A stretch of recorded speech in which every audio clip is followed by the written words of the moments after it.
Finance தீவிரா பார்த்துக்கிட்டு இருக்க வருங்கால கோடீஸ்வரர்கள் அனைவருக்கும் வணக்கம் வணக்கம் வணக்கம். இந்த வீடியோவில் எதை பற்றி பார்க்க போறோம் அப்படின்னா, ஒரு நியூஸ் பார்த்தங்க. அந்த நியூஸில் என்ன கொடுத்துருக்காங்கன்னு பார்த்தீங்கன்னா, 17 ஸ்டாக்கு. இந்த 17 ஸ்டாக்குமே லாஸ்ட் இயர்லேருந்து இந்த இயருக்கு கம்பேர் பண்ணி பார்க்கும்போது எக்கச்சக்கமான ப்ராஃபிட்டை பார்த்துருக்கு, எக்கச்சக்கமான ரெவன்யூவை ஜென்ரேட் பண்ணியிருக்கு அப்படிங்கிறத பார்த்தேன். அதனால் அதை அப்படியே உங்ககிட்ட ஷேர் பண்ணணும்னு தோணுச்சு. ஸோ இப்போ அந்த ஸ்டாக்கெல்லாம் எப்படி பெர்ஃபார்ம் பண்ணிக்கிட்டு இருக்கு, ஃபண்டமெண்டலி நல்லா இருக்கா இல்லையா அப்படிங்கிற பல விஷயங்களை இந்த வீடியோவில் நம்ம டீட்டெயிலாக பார்க்கலாம்.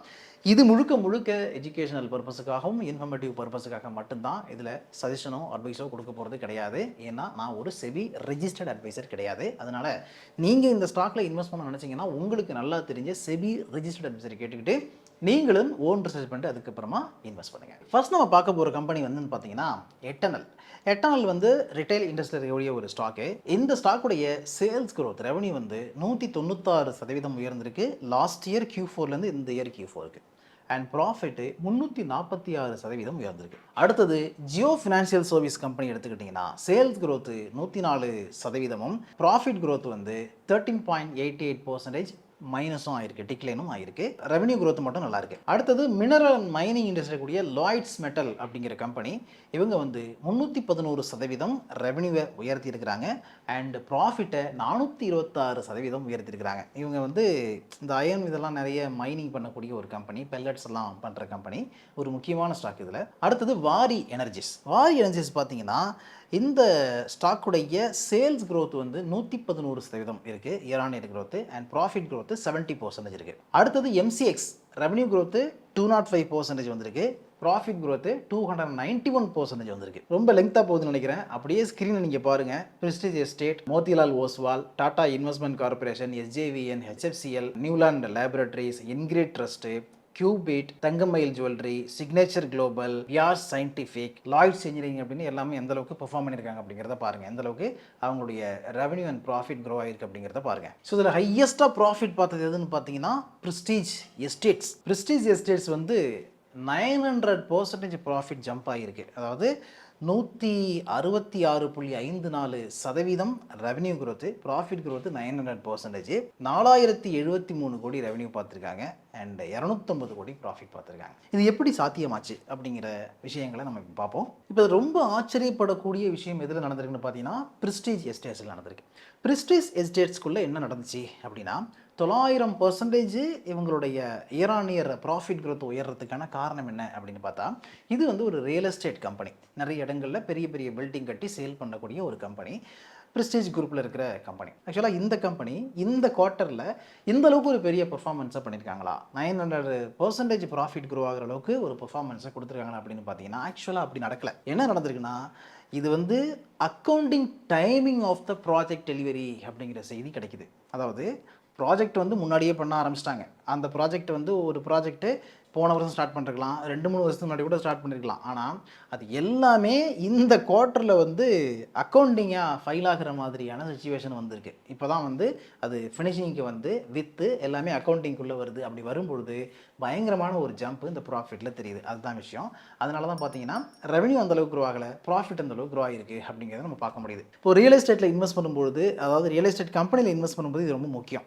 அதாவது ஒவ்வொரு வருடமும் ஒரு கம்பெனி வந்து நல்ல ரெவன்யூ பார்ப்பாங்க, ப்ராஃபிட் பார்ப்பாங்க, எல்லாமே ஓகே. ஆனால் ப்ராஃபிட் வந்து ஒரு குறிப்பிட்ட குவார்ட்டரில் அதிகமாக ஆட் ஆகுது அப்படின்னா அதற்கான காரணம் என்ன அப்படிங்கிறது தெரியணும். அந்த கம்பெனி உண்மையாகவே ஹெல்த்தியாக தான் இருக்குதா, இல்லை இதில் மட்டும் காமிக்கிறதுனால அதுக்குள்ளே என்ன ரீசன் இருக்குது அப்படிங்கிறத பார்க்கணும் இல்லையா. அந்த அடிப்படையில் ஆக்சுவலாக பிரிஸ்டேஜ் வந்து நல்ல கம்பெனியாக இல்லையா அப்படிங்கிறத நம்ம ஃபண்டமெண்டல் மற்ற விஷயங்களை பார்த்து தெரிஞ்சுப்போம். பட் 900 கோடி ரூபா அளவுக்கு இவங்க ப்ராஃபிட் பார்த்துருக்காங்களே அப்படிங்கிறதுனால மட்டும் இது வந்து சூப்பரான ஸ்டாக் அப்படின்னு பார்க்கணுமா அப்படிங்கிறதுக்கு இந்த விஷயத்தை நீங்கள் வந்து மைண்டில் வச்சுக்கணும். இதுக்கு முன்னாடி பண்ண பிஸ்னஸோடைய அக்கௌண்டிங் எல்லாமே வந்து இந்த குவார்ட்டரில் ஃபாலோ ஆகிருக்கு. அப்படி ஃபாலோ ஆனதுனால டக்குன்னு ப்ராஃபிட் வந்து பயங்கரமாக ஜம்ப் ஆகி நமக்கு காமிக்குது. வாரி எனர்ஜிஸுடைய ரெவன்யூ டபுள் ஆனதுக்கான காரணம் என்னென்னா, அதுக்கு பெருசாக நீங்கள் ரீசன் தேட வேண்டியதில்லை.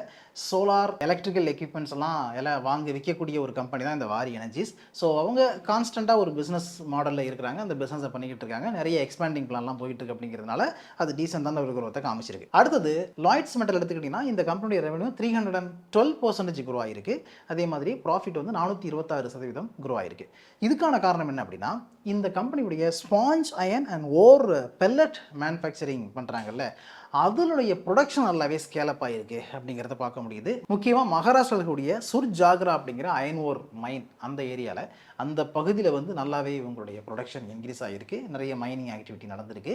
அதனால இந்த கம்பெனிக்கு நல்ல top line and bottom line growth வந்திருக்கு. அடுத்து பார்த்தீங்கன்னா எஸ்ஜேவிஎன் கம்பெனி இருக்குது. எஸ்ஜேவிஎன் கம்பெனியில் வந்து 118 கோடி ப்ராஃபிட் லாஸ்ன்னு கொடுத்துருக்காங்க. ஸோ எஸ்ஜேவியை பொறுத்த வரைக்கும் இந்த கம்பெனியுடைய ரெவன்யூ வந்து year on year growth 197% increase ஆகிருக்கு. ஸோ ரெவன்யூ க்ரோத் வந்து கிட்டத்தட்ட 200% இன்க்ரீஸ் ஆகும் பொழுது ஏன் ப்ராஃபிட் இன்க்ரீஸ் ஆகலை, ஏன் ப்ராஃபிட் வந்து டிக்ளைன் ஆகிருக்கு, நெகட்டிவில் போயிருக்கு அப்படின்னு பார்த்தீங்கன்னா, அவங்க புதுசாக ஒரு ஹைட்ரோ பவர் பிளான்ட்டை கமிஷன் பண்ணியிருக்காங்க. ஆனால் கமிஷன் பண்ண பிளான்ட்ல இருந்து இன்னும் ரெவன்யூ ஜென்ரேட் ஆகலை. இதுக்காக அவங்க நிறைய பணத்தை செலவு பண்ணும் பொழுது அதிலிருந்து அவங்களால ப்ராஃபிட் இந்த வாட்டி ஜென்ரேட் பண்ண முடியல.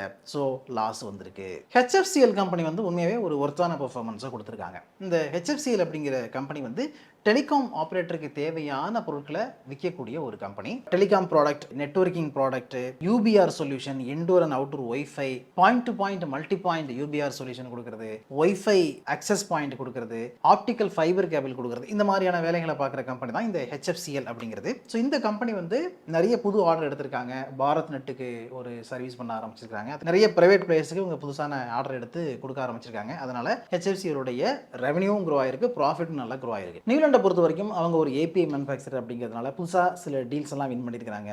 காம்ப்ளெக்ஸ் மாலிகூல் கஸ்டம் சிந்தசிஸ் பிசினஸ்க்கான புது கான்ட்ராக்ட் எல்லாம் உங்களுக்கு கிடைச்சிருக்கு. அதனால டீசெண்டான ஒரு க்ரோத்தை காமிச்சிருக்காங்க. அதுக்கப்புறம் விஆர் சயின்டிஃபிக் அப்படிங்கிற கம்பெனியை வந்து இந்தியாவுடைய லீடிங் அனிமல் ஹெல்த் கம்பெனி. 5 கான்டினென்ட்ல இவங்க இருக்கிறாங்க. நிறைய நாடுகளுக்கு இவங்களுடைய ஏற்றுமதி இருக்கு. இந்த கம்பெனி கான்சன்ட்ரேட் பண்றது ஃபுல்லாகவே வந்து அனிமல் ஹெல்த் தான். அனிமல் ஹெல்த்துக்கு தேவையான ஃபார்முலேஷன் பிஸ்னஸாக இருக்கட்டும், டானிக்காக இருக்கட்டும், அதுக்கான ஏபிஐயை உருவாக்குறது, இந்த மாதிரி நிறைய வேலைகளை பண்ணக்கூடிய ஒரு கம்பெனி தான் அந்த விஆர் சயின்டிஃபிக் அப்படிங்கிறது. ஸோ விஆர் சயின்டிஃபிக்கை பொறுத்த வரைக்கும் அவங்களுடைய ரெவன்யூ அண்ட் ப்ராஃபிட் ரெண்டுமே கிராஜுவலாக ஒரு நீட்டான க்ரோத்தை காமிச்சிருக்கு. ஓகே, இப்போ பேசிக்காக சில விஷயங்கள் வந்து என் மைண்டில் வச்சுக்கங்க. நம்ம வந்து இத்தனை ஸ்டாக்கை பார்த்தாலும் இந்த ஸ்டாக் எல்லாமே வந்து பெஸ்ட்டு தானா, நம்ம இன்வெஸ்ட் பண்ணுறதுக்கு முன்னாடி என்னென்ன விஷயங்களை பார்க்கணும் அப்படிங்கிறதுக்கு சில பேராமீட்டர் ரொம்ப முக்கியம் அப்படின்னு நினைக்கிறேன். அதில் ஃபஸ்ட்டு விஷயம் என்னென்னு பார்த்தீங்கன்னா, அந்த ஸ்டாக்குடைய மார்க்கெட் கேப், சந்தை மதிப்பு எவ்வளோ இருக்குது அப்படிங்கிறத பார்க்கணும். இந்த சந்தை மதிப்பை பொறுத்த வரைக்கும் குறைஞ்சபட்சம் ஒரு 5000 கோடி 6000 கோடி அந்த மாதிரி இருக்கிறது பெட்டர். 6000 கோடிக்கு மேலே 7000 கோடி அந்த ரேஞ்சில் எல்லாம் மார்க்கெட் கேப் இருக்குது அப்படின்னா அந்த கம்பெனிக்கு ஒரு நல்ல ரெஸ்பெக்ட் இருக்குது. அதாவது மார்க்கெட் வந்து ஒரு நல்ல வேல்யூவேஷனை கொடுத்து அந்த கம்பெனியை வச்சிருக்கு அப்படின்னு அர்த்தம். அதனால ஓரளவுக்கு வளர்ச்சியில் இருக்கக்கூடிய, வளர்ச்சியை நோக்கி போகக்கூடிய ஒரு இண்டிகேட்டராக இந்த 6000-7000 crore மார்க்கெட் கேப் இருக்குது அப்படின்னா ஃபர்ஸ்ட் டிக் நீங்கள் கொடுத்துக்கலாம். அடுத்தது அந்த கம்பெனி எத்தனை வருஷமாக இருக்குது, அந்த கம்பெனியுடைய top line and bottom line growth வந்து எப்படி இருக்குது, க்ரோ ஆகுதா, கிராஜுவலாக ரொம்ப லோவாக க்ரோ ஆகுதா, இல்லை நெகட்டிவில் போய்கிட்டு இருக்கா, டிக்ளைன் ஆகுதா அப்படிங்கிறத பார்க்கணும். இப்போ எக்ஸாம்பிளுக்கு ரிட்டைல் பிஸ்னஸ் இருக்கக்கூடிய எட்டர்னல் கம்பெனி எடுத்துக்கிறேன். எட்டர்னல் அப்படிங்கிறது ஒன்றும் கிடையாது, ஜொமேட்டோ இருக்குல்ல, அதுதான். ஏன் இது எடுக்கிறேன் அப்படின்னா, இந்த கம்பெனி கொஞ்சம் வருஷத்துக்கு முன்னாடி தான் ஐபிஓ வந்தாங்க. வந்த டைம்லாம் பயங்கர லாஸ். ஆனால் இப்போ வந்து ப்ராஃபிட்டபிலிட்டி வரக்கூடிய கம்பெனியாக டேர்ன் அரவுண்ட் காமிச்சிருக்காங்க. ஏன்னா அவங்களுடைய பிஸ்னஸை பொறுத்த வரைக்கும் நார்மலாக அந்த ஃபுட் டெலிவரி மட்டும் பண்ணினா பத்தாது அப்படின்னு நிறைய விஷயங்கள் அதில் ஆட் பண்ண ஆரம்பிச்சிட்டாங்க. ஸோ எட்டர்னலோட மார்க்கெட் கேப் வந்து இன்னைக்கு 2 லட்சம் கோடிக்கு மேலே இருக்குது. ஆனால் நம்ம சொல்கிறது எவ்வளோ, 6000-7000 கோடிக்கு மேலே இருந்தாலே அந்த கம்பெனி வந்து ஒரு வளர்ச்சியை நோக்கி போகக்கூடிய கம்பெனியாக கன்சிடர் பண்ணலாம் அப்படின்னு சொல்கிறேன். அடுத்தது என்னன்னா, எட்டர்னலை பொறுத்த வரைக்கும் இதனுடைய top line bottom line growth எப்படின்னு பார்க்கலாம். 2018 சேல்ஸ் வந்து 466 கோடி. ஓகேவா? இப்போ 466 கோடியாக இருந்த சேல்ஸ் ரெவென்யூ 2026 54,364 கோடியாக வந்து நிற்கிது. ஸோ 2018 இருந்து 2026 எந்த அளவுக்கு இந்த கம்பெனியுடைய ரெவென்யூ க்ரோ ஆயிருக்குன்னு பார்த்தீங்கன்னா கிட்டத்தட்ட 116 மடங்கு க்ரோ ஆயிருக்கு. அடுத்தது இந்த கம்பெனியுடைய ப்ராஃபிட்டபிலிட்டி எப்படி இருக்கு அப்படின்னு பார்த்தா 2018 ப்ராஃபிட் வந்து நெகட்டிவ் 107 கோடி லாஸ். அப்போ மட்டும் கிடையாது, 2019, 20, 21, 22, 23 வரைக்கும் லாஸுங்க. 23 வந்து 971 கோடி லாஸ் தான் காமிச்சிருந்தாங்க. அதுக்கப்புறம் 2024, 25, 26 அப்படின்னு இந்த 3 வருடங்களில் இந்த கம்பெனி வந்து ப்ராஃபிட் பார்க்க ஆரம்பிச்சிருக்கு. ஸோ 350 கோடிக்கு மேலே ப்ராஃபிட், 527, இப்போ திருப்பி வந்து ஒரு 360 கோடி அப்படின்னு வந்து நிற்கிறாங்க. ஏறிட்டு இறங்கியிருக்கு. இப்போ என்ன பண்ணுறாங்கன்னா, புதுசாக ஒரு பிஸ்னஸ் மாடலை உள்ளே கொண்டு வந்து அந்த பிஸ்னஸ் மாடலை லாஸ் ஆனாலும் பரவாயில்ல அப்படின்னு அவங்க அதுக்குள்ளே என்னென்னலாம் நுவான்சஸ் இருக்குது அப்படிங்கிறத கற்றுக்கிட்டு என்னென்னலாம் ஆட் பண்ணால் நம்ம பிஸ்னஸை க்ரோ பண்ண முடியும் அப்படிங்கிற விஷயங்களை கொண்டு வந்து இன்னைக்கு டீசெண்டான ப்ராஃபிட் பார்க்கக்கூடிய ஒரு கம்பெனியாக மாறிக்கிட்டு வர்றாங்க. இப்போ என்ன பண்ணணும் அப்படின்னா, ஜொமேட்டோ வந்து அடுத்த 5 வருடங்களுக்கு எங்கே போகுது, எட்டர்னல் கம்பெனி எங்கே போகுது, அவங்களுடைய கைடன்ஸ் என்ன இருக்குது, எந்த மாதிரியான ப்ராஃபிட் growth எப்படி இருக்க போகுது, டாப் லைன் மட்டும் க்ரோனா பார்த்தது ப்ராஃபிட்டும் க்ரோ ஆகணும் இல்லையா, எப்படி இருக்க போகுது அப்படிங்கிறத வாட்ச் பண்ணணும். நெக்ஸ்ட் என்னன்னா, இந்த கம்பெனியுடைய ப்ராஃபிட்டபிலிட்டி ரேஷியோஸ் எல்லாம் எப்படி இருக்கு, ஃபண்டமெண்டலி இந்த கம்பெனி எப்படி இருக்குன்னு பார்க்கறதுக்கு ஃபர்ஸ்ட் நம்ம மார்க்கெட் கேப் ஒன்று பார்த்துட்டோமா, அது ஓகே 2 லட்சம் கோடிக்கு மேலே இருக்குது, பெரிய கம்பெனி தான். ஸ்டாக்குடைய பி ரேஷியோ எவ்வளோ இருக்குது, 650க்கு மேலே காமிக்குது. ஆனால் இண்டஸ்ட்ரி பி எவ்வளோ இருக்குது, ஒரு 40 தான் இருக்குது. ஸோ இவ்வளோ ஹையஸ்ட் பி ரேஷியோ இருக்கக்கூடிய ஒரு ஸ்டாக்கை என்ன பண்ணுறது அப்படிங்கிறத யோசிக்கணும். அடுத்தது ROCE ROE, return on capital employed, return on equity. இது ரெண்டும் ரொம்ப முக்கியம். இது ரெண்டும் என்ன, அந்த ஈக்விட்டி மூலமாக எவ்வளோ ரிட்டர்ன் ஜென்ரேட் பண்ணுறாங்க, அதுக்கப்புறம் டோட்டலாக எம்ப்ளாயாக இருக்கக்கூடிய கேபிட்டலை வச்சு எவ்வளோ ஜென்ரேட் பண்ணுறாங்கிறது இண்டிகேட் பண்ணக்கூடிய ரேஷியோ தான் இந்த ROE அண்ட் ROCE ரெண்டுமே. ஸோ இது ரெண்டுமே வந்து ஆவரேஜாக ஒரு ஸ்டாக்குக்கு 15க்கு மேலே இருக்கணும். 15க்கு மேலே இருந்தால் அது ஹெல்த்தியான ஸ்டாக்கு, 15 கீழே இருந்துச்சுன்னா அது ஹெல்த்தியான ஸ்டாக்கு கிடையாது.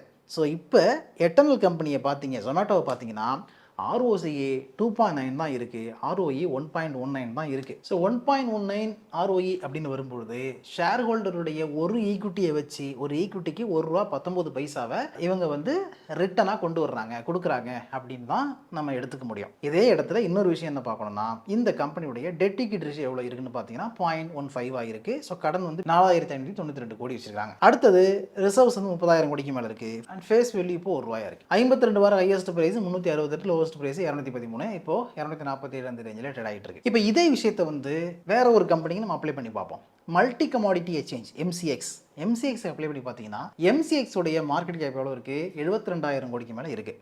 இந்த கம்பெனியுடைய ப்ராஃபிட்டபிலிட்டி எப்படி இருந்திருக்கு, top line and bottom line growth எப்படி இருந்திருக்குன்னு பார்த்தீங்கன்னா 2016 எடுத்துக்கலாம். ஏன்னா இது பழைய கம்பெனி. 2016 2026 10 வருஷம் நம்ம கணக்கு பண்ணுவோம். 2016 235 கோடி இந்த கம்பெனியுடைய ரெவன்யூ சார். இப்போ அது 2300 கோடி, 2302 கோடி பார்த்துருக்காங்க. ஸோ கடந்த 10 வருடங்களில் கிட்டத்தட்ட 9.7 மடங்கு இந்த கம்பெனியுடைய ரெவன்யூ உயர்ந்திருக்கு. அடுத்தது ப்ராஃபிட் எப்படி இருக்குது, ஏன்னா அது பாட்டம் லைன் growth இல்லையா.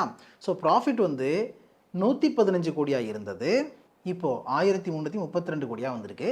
அப்போனா என்ன, 11 மடங்குக்கு மேலே கடந்த 10 வருடங்களில் இந்த கம்பெனியுடைய ப்ராஃபிட் உயர்ந்திருக்கு. அடுத்தது பார்த்தீங்கன்னா ஒவ்வொரு வருஷமும் நீங்கள் பாருங்களேன், 2016 235 இருந்துச்சுன்னா 2017 259, அடுத்தது 260, அடுத்தது 300, 398, 391, 306 இந்த மாதிரி போகுது. அதே மாதிரி ப்ராஃபிட் பார்த்தீங்கன்னாலும் 115, 127, 108 இடையில கொஞ்சம் டவுன் ஆகிருக்கு. அப்புறம் 140, 230, 225, 139, 149, 83, 560 அப்படின்னு போகுது.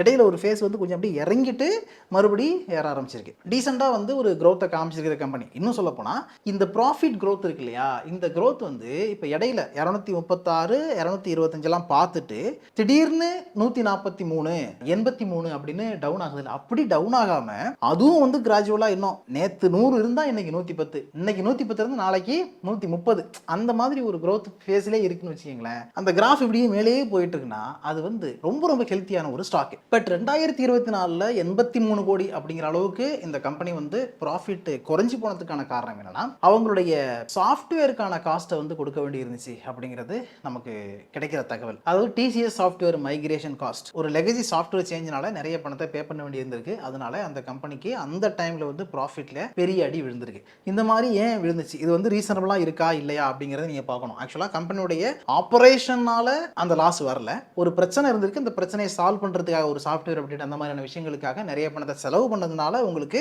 அந்த லாஸ்ங்கிறது நடந்திருக்கு. ஏன்னா மல்டி கமாடிட்டி எக்ஸ்சேஞ்ச் அப்படிங்கிறது கேபிட்டல் மார்க்கெட்ல இருக்கக்கூடிய ஒரு கம்பெனி. இந்த கம்பெனிக்கெல்லாம் வந்து growth ஃபேஸ் தான் இருக்குமே தவிர திரும்பி ஃபாலோ ஆகிறதுக்கான வாய்ப்புகள்லாம் ரொம்ப ரொம்ப கம்மி. ஏன்னா இன்னைக்கு வெறும் 5 to 6% தான் இந்தியாவில் வந்து டிமேட் அக்கௌண்ட்டே வச்சிருக்காங்க. 140 கோடிக்கு மேலே பாப்புலேஷன் இருக்கு.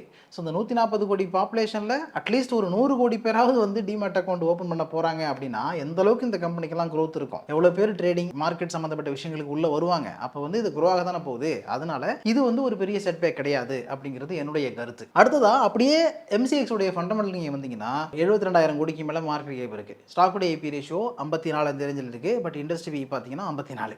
ROCE பாருங்க 71க்கு மேலே இருக்குது. ROE 56க்கு மேலே இருக்குது. நம்ம என்ன சொல்கிறோம், குறைஞ்சபட்சம் 15 இருக்கணும் அப்படிங்கிறோம். இது 70க்கு மேலே 56க்கு மேலே இருக்குது. டெட் ஈக்விட்டி ரேஷியோ இல்லை, 0. ஏன்னா இந்த கம்பெனி வந்து வெறும் 4 கோடி தான் கடன் வச்சிருக்காங்க. பெரிய அளவில் இது கேபிட்டல் இன்டென்சிவான இண்டஸ்ட்ரி கிடையாது, அதனால கடன் வாங்கணும் அவசியங்கிற கிடையாது. அடுத்தது ரிசர்வ்ஸ் பார்த்தீங்கன்னா 2700 கோடிக்கு மேலே வச்சிருக்காங்க. ஃப்ரீ கேஷ் ஃப்ளோ 2900 கோடிக்கு மேலே வச்சிருக்காங்க. ஃபேஸ் வேல்யூ 2 ரூபாயா இருக்கு. 52 வாரம் ஹையஸ்ட் பிரைஸ் 3480, லோவஸ்ட் பிரைஸ் 1357. இப்போ 2834 அந்த ரேஞ்சில் ட்ரேட் ஆகிட்டு இருக்கு. ஸோ இந்த விஷயங்களை வந்து ஒவ்வொரு கம்பெனிக்கும் நீங்கள் பாருங்க, இன்வெஸ்ட் பண்ணுறதுக்கு முன்னாடி பாருங்க. இதையெல்லாம் பார்த்தீங்கன்னா உங்களுக்கு வந்து ஒரு கம்பெனியை செலக்ட் பண்ணுறது ஈஸியாக இருக்கும். எப்படி நம்ம ஒரு ஸ்டாக்கை செலக்ட் பண்ணி அதில் இன்வெஸ்ட்மெண்ட் எடுக்கலாம் அப்படிங்கிறது ஈஸியாக இருக்குங்கிறதுக்காக தான் இதை நான் உங்களுக்கு ஷேர் பண்ணுறேன். எக்ஸாம்பிளுக்காக வந்து 2 எக்ஸ்ட்ரீமில் இருக்கிறத நான் சொல்லியிருக்கேன். அதாவது பயங்கர லாஸில் இருந்து ப்ராஃபிட்டபிலிட்டிக்கு டேர்னாக இருக்கிற ஒரு கம்பெனி ஜொமேட்டோ, எட்டர்னல் அப்படிங்கிற கம்பெனி, அதை நான் சொல்லியிருக்கேன். அண்ட் இனிஷியல் ஸ்டேஜில் இருந்தே டீசெண்டான ரெவன்யூ, டீசெண்டான ப்ராஃபிட் பார்த்து ஒரு க்ரோத் கிராஃபில் போயிட்டு இருக்கிற ஒரு கம்பெனி MCX, அதை நான் உங்களுக்கு சொல்லியிருக்கேன். மற்ற கம்பெனி எல்லாத்தையும் நம்ம பார்க்கணும் அப்படின்னா ரொம்ப லேட்டாக வாங்குறதுனால அதை நான் சொல்லலை. ஸோ இது எல்லாமே உங்களுக்கு வந்து நீங்களே ஸ்க்ரீனர் மாதிரியான வெப்சைட்லேயே அனலைஸ் பண்ணி எல்லாத்தையும் பார்த்துக்க முடியும். அப்படி பார்த்துட்டு உங்களுடைய இன்வெஸ்ட்மெண்ட் டிசிஷனை நீங்கள் எடுங்க.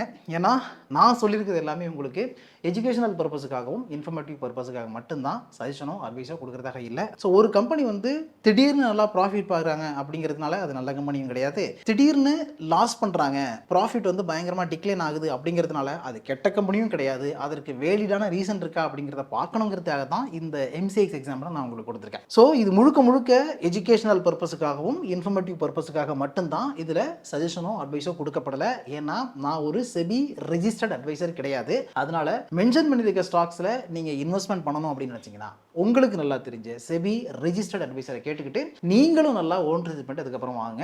இந்த வீடியோ உங்களுக்கு பிடிச்சிருக்கும் நம்புகிறேன். அப்படி பிடிச்சிருந்தா நிறைய பேருக்கு ஷேர் பண்ணுங்கள். அண்ட் புதுசாக ஃபினான்ஸ் வித் வீரா சேனலில் பார்க்க வந்திருக்கீங்கன்னா சப்ஸ்கிரைப் பண்ணிட்டு அந்த பெல் நோட்டிஃபிகேஷனை கிளிக் பண்ணி வைங்க. ஓகே, இதோட வைண்ட படிப்போம். இதே மாதிரி அடுத்து ஒரு நல்ல வீடியோவில் மீட் பண்ணுவோம். அது வரைக்கும் உங்களை நீங்கள் பார்த்துங்க. Thanks so much.